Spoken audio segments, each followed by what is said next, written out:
Sinagot ni Vice President Leni Robredo ang electoral protest ni dating Senador Bongbong Marcos kaugnay sa pagkwestiyon nito sa pagkapanalo niya bilang pangalawang Pangulo. Walang naipresentang mga ebidensya si Marcos na magpapatunay sa partisipasyon ni Robredo sa mga inaakusang pandaraya. Inilig ng kampo ni Robredo na ipawalang bisa ang reklamo ni Marcos dahil sa kawalan ng merito. Namin pwedeng pabayaan na parang meron sa aming kinakaso na dapat naman wala na. Meron sa aming kinakaso na dapat wala na. Hindi naman kami pwedeng magpabaya kasi obligasyon namin depensahan yung sarili namin.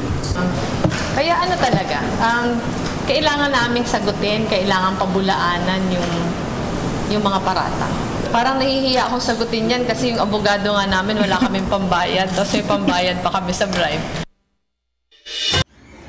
Ako po si Cathy San Gabriel. Subscribe na sa PTV YouTube channel. I-click lang po ang subscribe button.